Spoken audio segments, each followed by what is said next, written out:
오늘은 방금 읽으셨던 베드로전서 5장 1절에서 14절까지의 말씀으로 고난을 통해 주어질 영광의 관이라는 제목으로 함께 말씀을 나누러 갑니다. 이제 오늘 본문을 끝으로 이제 베드로전서는 이제 끝이 납니다. 저희가 이제 쭉 연속 설교를 해왔는데 베드로전서가 오늘 마지막입니다. 여러분, 결국 베드로전서를 통해서 베드로가 얘기하고 있는 것은 무엇인가요? 쭉 같이 한번 나눴던 분들은 아실 테고, 또 이제 베드로전서를 익히 읽고 잘 아신 분들은 아실 텐데, 베드로전서는 여러분 고난을 얘기하고 있습니다. 고난. 근데 이게 무슨 고난이 자기 잘못이나 아니면 세상적인 그런 고난을 얘기하는 것이 아니라 그리스도 때문에, 내가 믿음을 가졌다는 이유 때문에 받아야 되는 그 고난을 얘기하고 있습니다. 본문을 통해 베드로는 다시 한번, 지금까지 쭉 고난을 얘기해 왔는데 다시 한번 각 성도에게 권면하고 마지막 인사를 전하는 것으로 편지의 끝을 맺습니다. 이제 고난을 쭉 얘기해 오다가 결론적으로 그래서 어쩌라는 건가, 그 얘기를 하는 것이죠. 본문은 크게 장로들에게 전하는 말, 그리고 청년들에게 전하는 말, 그리고 모든 성도들에게 전하는 말, 그리고 마지막 인사말, 이렇게 네 부분으로 나눌 수 있습니다. 각각을 한번 살펴볼 것입니다. 먼저 이제 본문 1절에 보면 베드로는 장로들에게 고라고 했죠. 가장 먼저 교회의 어른들에게 얘기합니다. 본문 1절 말씀을 같이 한번 보시도록 하겠습니다. 너희 중에 장로들에게 고난하노니 나는 함께 장로된 자요 그리스도의 고난의 증인이요 나타날 영광에 참여할 자니라. 그 본문의 장로는 여러분 교회 어른들, 제가 말씀드린 대로 교회 어른들을 얘기하는 겁니다. 어떻게 보면 영적 지도자라고도 할 수 있겠죠. 베드로는 장로들을 향해 자신도 교회의 장로임을 밝힙니다. 나도 너희들과 똑같이 교회의 장로다. 그러면서 자신이 그리스도께서 받으신 고난의 증인임을 고백합니다. 증인은 여러분 자기가 본 것을, 듣고 본 사실을 진술하고 다른 사람들에게 알리는 사람이잖아요. 그리스도의 고난에 대해서 자기가 그런 증인이라는 거예요. 베드로는 예수 그리스도를 믿고 주님의 고난을 증거하는 사람이었습니다. 그렇기 때문에 앞으로 나타날 영광에 참여할 자라는 거죠. 자기가 예수 그리스도를 믿고 그 고난을 증거했기 때문에 이후에 나타날 주님의 영광에 참여할 자라고 스스로 밝히고 있습니다. 사도이면서 장로인 베드로는 교회의 장로들을 향해 교회 어른으로서 자원하는 책임감이 있어야 한다고 전합니다. 자원하는 책임감. 본문 2절 말씀입니다. 너희 중에 있는 하나님의 양무리를 치되 억지로 하지 말고 하나님의 뜻을 따라 자원함으로 하며 더러운 이득을 위하여 하지 말고 기꺼이 하며. 여러분, 교회를 하면서 억지로 해서는 안 된다는 말이죠. 이건 장로뿐만이 아니라 다른 봉사자도 저는 마찬가지라고 생각합니다. 특별히 지도자들은 여러분 억지로 해서는 안 되죠. 하나님의 일을 그렇게 할 수는 없습니다. 하나님의 일을 하기 싫은 거를 어떻게 억지로 합니까? 당연히 자원해서 해야 되고, 그와 함께 도덕적 성실함을 가지고 장로의 역할을 감당해야 된다는 겁니다. 도덕적으로도 여러분 모범이 돼야죠. 하나님의 일을 함에 있어서 하기 싫은 것을 억지로 해서는 결코 안 됩니다. 이거는 장로뿐만 아니라 말씀드린 대로 다른 일도 마찬가지죠. 장로의 직분이 결코 자기 이익의 수단이 되어서도 안 됩니다, 여러분. 내가 이 장로를 통해서 뭘 하겠다? 거둬진 헌금으로서 내가 좀 사례를 받겠다? 이렇게 해서는 안 된다는 거죠. 무슨 말입니까, 여러분? 장로는 여러분 경영자가 아니잖아요. 교회가 있으면 그 교회가 회사고 그것을 경영하는 자들이 장로들이 아닙니다, 여러분. 사장이 아니에요. 이익을 추구하는 어떤 단체의 대표가 아니라는 말입니다. 센터장이나 무슨 회사 사장이라면 당연히 이익을 추구해야 되죠. 그리스도인 사장들 중에 이익을 추구하는 사람들이 잘못됐다는 게 아니라 교회에 와가지고 이익을 추구하는 걸 말하는 겁니다. 여러분, 교회 장로들은 지시자가 아니거든요. 이거 해라 저거 해라는 지시자가 아니에요. 사장이 아닙니다. 무슨 주인이 아니에요. 가장 앞에서 예수님을 따르는 본을 보여주는 사람이에요. 내가 이렇게 본을 보여줌으로, 내가 제대로 따름으로 그것을 따라오게, 그게 교회의 지도자입니다. 이 사실을 잊어서는 안 된다는 거죠. 그렇기에 베드로는 교회 안의 지도자들이 세상 지도자들과 다름을 분명하게 말합니다. 본문 3절 말씀입니다. 맡은 자들에게 주장하는 자세를 하지 말고 그 양무리의 본이 되라. 주장하는 자세를 하지 말고 양무리의 본이 되라. 장로들, 지도자들, 직분을 맡은 그런 자들은 자기 일을 함에 있어서 주장하는 자세를 취해서는 안 된다는 거죠. 주장하는 자세. 이 본문에 주장하는 자세를 제가 헬라어로 찾아보니까요. 카타퀴리유오라는 단어입니다. 카타퀴리유오.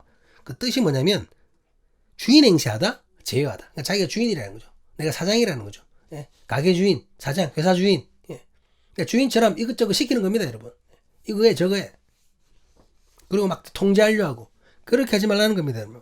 마치 자기가 주인인 양 명령하고 지시하고 통제하려는 자세를 하지 말라는 겁니다. 교회는 자기 게 아니잖아요. 교회는 누구의 소유입니까? 하나님의 것입니다. 주님의 것이에요. 하나님의 일은 여러분 그런 자세로 해서는 안 된다는 거죠. 물론 이제 나의 일처럼 최선을 다해야 되는 것은 맞지만 만약 내 것처럼 내 맘대로 해서는 안 된다는 겁니다. 예, 자기의 일처럼 생각하는 것도 여러 종류가 있잖아요. 예. 말로만 이것저것 하라고 명령하는 것이 아니라 자기가 본을 보여야 된다는 거죠. 내가 본을 보여야 됩니다. 자신이 먼저 실천함으로 본을 보여주고 내가 예수 그리스도를 따르는 모습을 보여서 그들이 나를 따름으로 동시에 예수 그리스도를 따를 수 있게 이렇게 하는 자들이 교회 장로라는 겁니다. 장로들이 겸손하게 자원하는 마음으로 도덕적으로 흠없이 사람들에게 본이 되는 모습을 보여줄 때에 그때 예수 그리스도께서 다시 오시는 날 그들에게는 놀라운 칭찬이 기다리고 있을 것입니다. 본문 4절 말씀입니다. 그리하면 목자장이 나타나실 때에 시들지 아니하는 영광의 관을 얻으리라. 본문의 목자장은 여러분 예수 그리스도를 지칭하는 것입니다. 세상 사람들은 여러분 눈에 보이는 결과를 중요시 하잖아요. 이해가 되시죠? 양적인 거를 좋아합니다. 근데 어느샌가부터 교회 현실도 별반 다르지 않죠? 교회도 그렇습니다, 여러분. 교회도 막 그냥 내가 최선을 다해서 신실하게 주님의 말씀을 전했지만 한 10명 정도로 그대로 있으면 저분은 목회자는 아닌가 봐. 이렇게 나온다니까요. 한 40명, 50명, 100명, 200명 이렇게 돼야 성장하셨네요 하면서 인정을 해준다는 겁니다. 사람이 늘고 재정이 늘어야 부흥한 교회라고 불러줍니다, 여러분. 실제 부흥이라는 것은 그게 아닌데. 그리고 그것을 해낸 목회자를 성공한 목회자라고 얘기를 해주죠. 하지만 여러분 예수님의 기준은 전혀 다릅니다. 예수님은 목회자의 삶을 보시고 그 삶을 평가하십니다. 삶이 온전한 목회자에게 세속의 기준에서 말하는 눈에 보이는 교회의 부흥을 주신다고 말씀하지 않으셨습니다, 여러분. 네가 나를 따르라. 네가 열심히 해라. 그러면은 교회 막 인원이 차고 넘치고 그래서 그 사람들 헌금 모아가지고 예배당도 큰 거 짓게 될 거다. 이렇게 안 하셨다는 겁니다. 그게 아니라 삶이 온전한 목회자들에게 시들지 아니하는 뭘요? 영광의 관을 주신다고 말씀하셨습니다. 영광의 관. 이 영광의 관을 큰 예배당 많은 성도 이렇게 해석하는 이상한 사람들 그거 믿으면 안 됩니다, 여러분. 거짓말입니다. 그런 말이 없습니다, 여러분. 그게 아니에요. 그게 아닙니다. 이 영광의 관은 여러분 예배당 크게 짓고 성도들 숫자 많아지고 재정 넘쳐나는 거 그거 말하는 거 아닙니다, 여러분. 그게 아니고 이 영광의 관은 특정한 상급으로 생각해서 여러분 차등하게 주어지는 그런 게 아니라 삶이 온전한 목회자에게 주어지는 그리고 또한 고난을 끝까지 이겨낸 성도들에게 동일하게 주어지는 여러분 주님의 영광입니다, 여러분. 주님의 영광. 니는 이만큼 했으니까 요만큼 주고 니는 조금 더 했으니까 더 많이 주고 이렇게 차등으로 주어지는 것이 아니라 목회자나 성도들이나 그 삶이 온전하게 예수 그리스도를 믿으며 따르며 나아갈 때에 마지막 때에 하나님께서 우리에게 주시는 주님의 영광이라는 겁니다. 즉 생명의 면류관을 말하는 거죠. 우리의 구원이 이루어지고 하나님의 나라가 임하실 때에 천국 시민의 백성으로 우리에게 주어지는 기쁨의 관, 영광의 관을 말하는 겁니다. 그걸 말하는 거지. 이 땅에서 니는 100% 노력했으니까 100% 성장하게 해주고 니는 90%밖에 안 했으니까 90% 교회 성장하게 해주고 사람 많아지고 이게 아니라는 겁니다, 여러분. 그 말이 아닙니다. 영광의 관이라는 표현은 여러분 당시에 성경 당시에 운동 경기에서 승리한 이들에게 주어졌던 월계관을 상징적으로 표현한 겁니다. 그때 이제 경기에 이긴 사람들한테 월계관을 씌워줬잖아요. 당시 경기에서 승리한 자들에게 이 월계관을 씌워줬는데 그것으로 어떻게 되나요? 이 월계관 자체가 의미가 있는 것이 아니라 그 월계관을 통해서 알 수 있는 것은 이 사람이 승리자라는 거예요. 경기에서 이긴 사람이면 알게 되는 겁니다. 월계관을 씌워줌으로 말미암아. 이거 나뭇잎이 그 값어치가 뭐 얼마나 되겠어요. 그런데 그것이 상징으로 저 사람이 승리자구나 와 하고 그를 박수하고 축하하는 겁니다. 알게 한다라는 거예요. 그가 세상을 향해 승리자임을 선포하는 겁니다. 모든 사람들이 그가 승리자임을 알게 되는 거죠. 경기에서 이긴 사람이면. 나에게 영광의 은혜 주어진다는 것도 여러분, 나에게 영원한 생명이 주어졌음이 선포되어지는 것이죠. 그리고 그 사실을 모든 이들이 알게 되는 겁니다, 여러분. 영광의 관 자체가 아니라 그 영광의 관을 통해서 내가 하나님의 자녀로 인정받고 영원한 생명, 내 구원이 완성된 겁니다. 마지막 때에.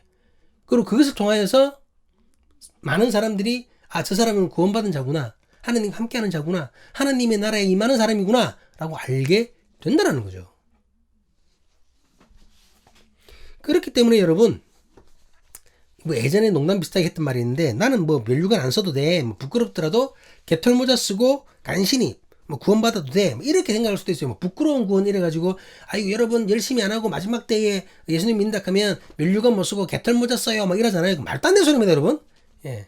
개털모자라는 것은 성경에 없어요. 요즘에는 다행히 그런 얘기 안 하던데, 옛날 부흥사들이 막 개털모자 얘기하고 다 언젠가 그 시간이 되면 이 개털모자의 유래에 대해서도 제가 한번 말씀드리도록 하겠습니다. 뭐 어쨌든 천국에 들어가려면 여러분 모두 다 영광의 관을 써야 돼요. 면류관을 써야 됩니다. 개털모자 써가지고 될 게 아니에요. 될 게 아닙니다. 예, 개털모자 쓰면 그 사람이 뭐 구원받은 사람인지 아닌지 우리가 어떻게 알아요? 모르지. 주님의 영광의 관을 써야 됩니다. 생명의 면류관을 써야 한다는 거죠. 이렇게 장로들을 향한 그 권면을 끝낸 베드로는 이제 젊은 자들에게 권면을 합니다. 본문 5절, 6절 말씀입니다. 젊은 자들아 이와 같이 장로들에게 순종하고 다 서로 겸손으로 허리를 동이라. 하나님은 교만한 자를 대적하시되 겸손한 자들에게는 은혜를 주시느니라. 그러므로 하나님의 능하신 손 아래에서 겸손하라. 때가 되면 너희를 높이시리라.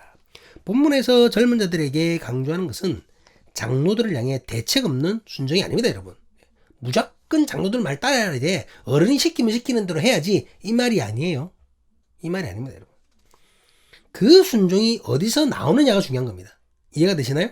내가 장로들에게 순종하는데 그렇다면 그 순종이 근원이 어디냐는 겁니다. 베드로는 젊은 자들에게 겸손한 자세로 허리를 동일 것을 권고하고 있습니다. 장로들 앞에서도 서로에게도 겸손할 것을 요구합니다, 여러분. 뭡니까, 여러분?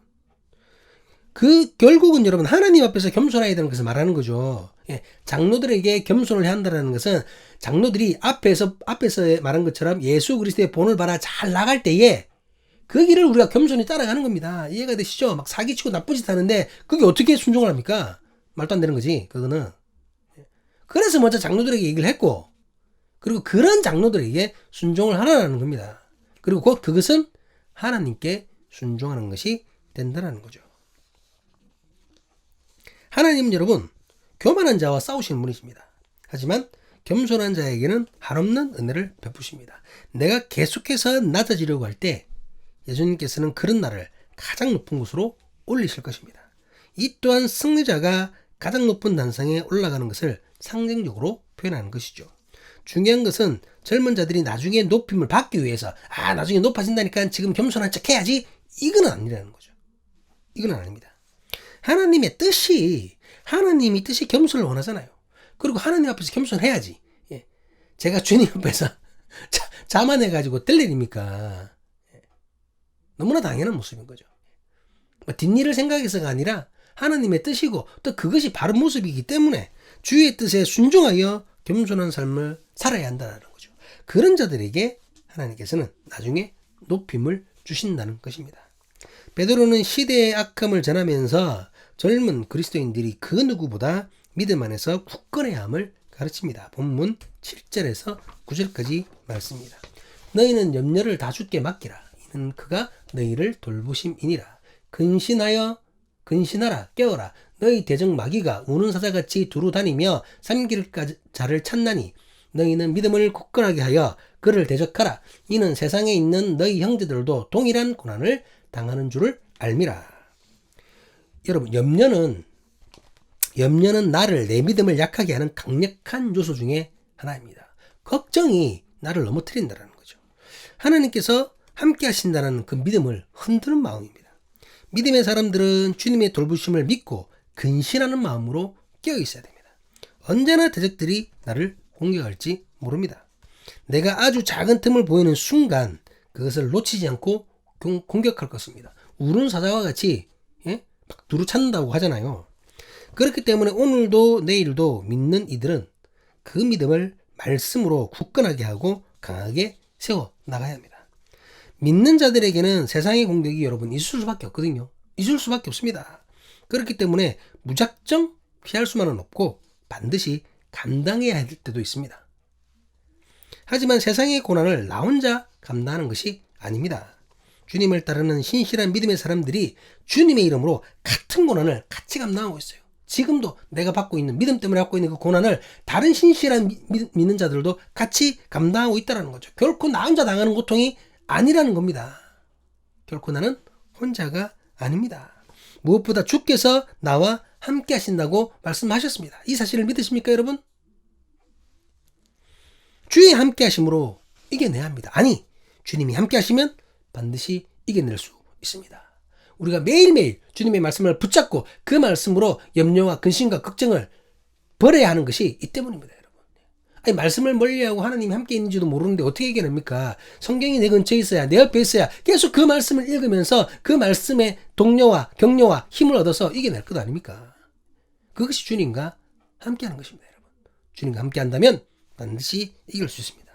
베드로는 세상의 고난 속에서 승리할 모든 성도들에게 이렇게 전합니다. 본문 10절, 11절 말씀입니다.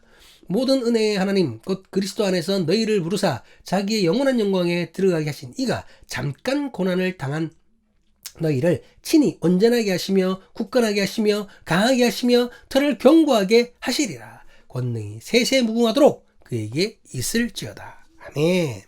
주께서 약속하신 영원한 시간을 생각한다면, 영원한 그 시간을 생각한다면 우리에게 닥친 지금 이 고난은 잠깐일 뿐입니다. 이 고난은 믿는 자를 온전하게 하고 굳건하게 하고 그리고 강하게 할 것입니다. 이 잠깐의 고난을 믿음으로 이겨낼 때에 주께서 예비하신 놀라운 은혜가 우리를 기다리고 있음을 기억합시다. 그 믿음으로 고난을 이겨냅시다. 이제 베드로는 마지막 인사를 전하며 긴 편지의 끝을 맺습니다. 본문 12절에서 14절 말씀입니다.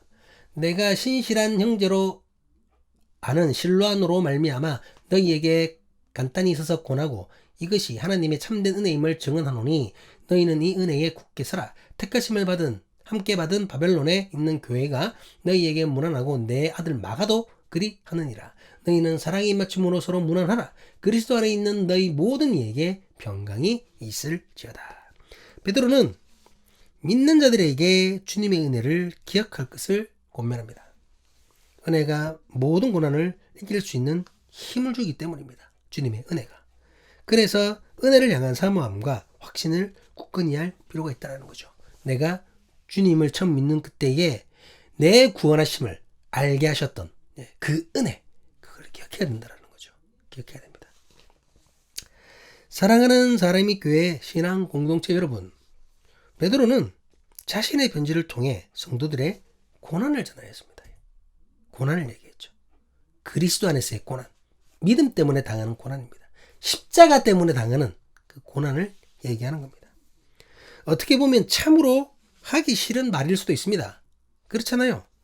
복 받을 것이라고, 잘 될 거라고 그렇게 전해도 현실로 인해 힘들어할 당시의 상황입니다. 여러분 막 힘들어하는데 여러분 복 받을 거예요, 잘 될 거예요 막 이렇게 해도 어려워서 힘들어하는데 그따 대놓고 여러분 막 고난을 얘기하니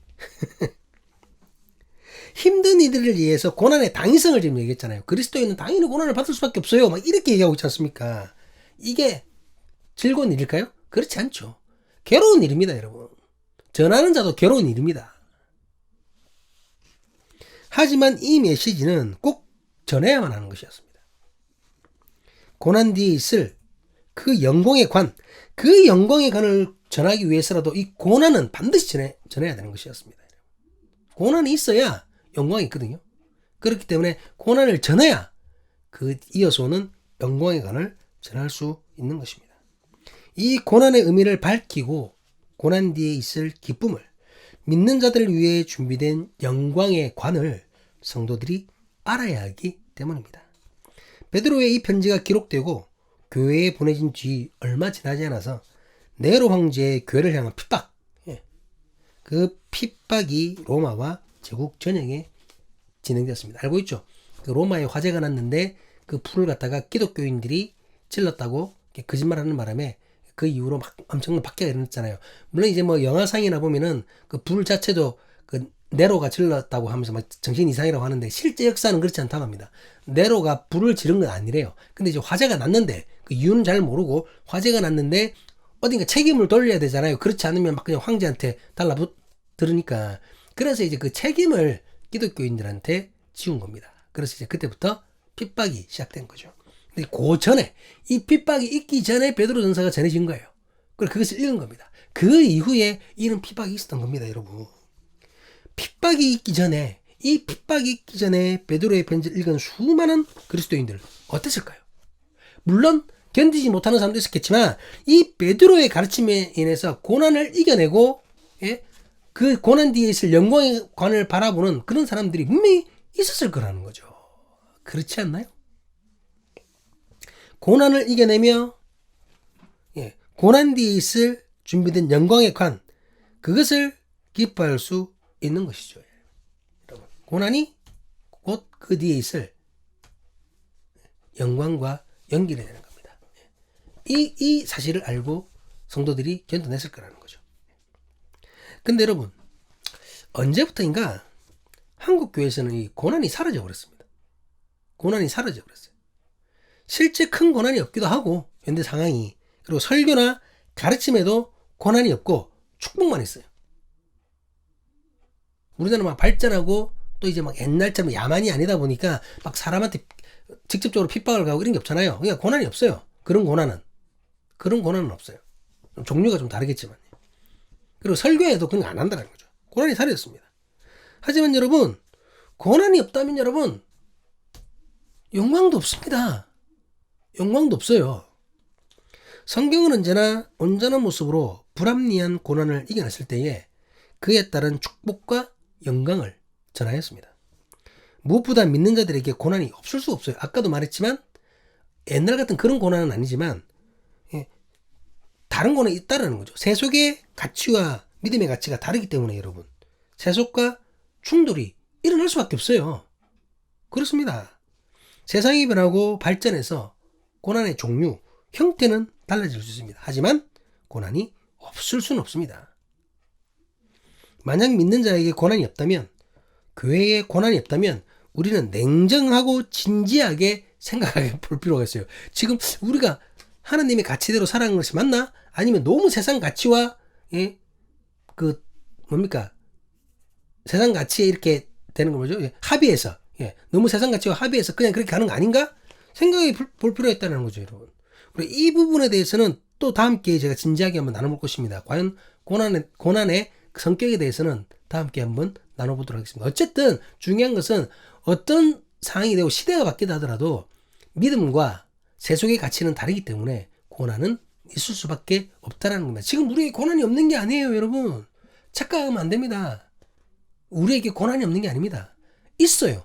단지 그걸 우리가 고난을 외면하고 단지 그 고난을 안 받기 위해서 세상과 타협을 했을 뿐이지. 고난이 있습니다. 믿음으로 인하여 고난을 받을 때면 그 고난으로 인해 우리를 위해 준비된 그 영광의 관을 기억해야 됩니다.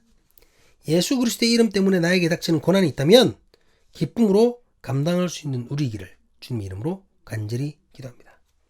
그 고난 뒤에 준비된 말할 수 없는 영광, 십자가 때문에 내가 고통받을 때에 주께서 예비해 놓으신 그 놀라우신 영광, 믿음을 지키기 위해서 내가 세속의 가치관을 버렸더니 주님께서 예비해 놓으신 놀라운 영광, 그 영광으로 우리를 높일 것이라는 주님의 말씀을 믿고 주님과 함께 고난을 이겨내는 우리기를 주님의 이름으로 간절히 기도합니다. 주님께서 약속하신 영광의 관을 기대하며 오늘도 고난 앞에 당당한 믿음의 사람이 될 수 있는 사람교회 신앙 공동체 한 사람 한 사람이 될 수 있기를 오늘도 신령과 진정으로 주님의 이름을 높이며 고난을 믿음으로 이겨나가기를 소망하는 예배자들 될 수 있기를 주님의 이름으로 간절히 간구합니다. 기도하시겠습니다. 아멘, 아멘.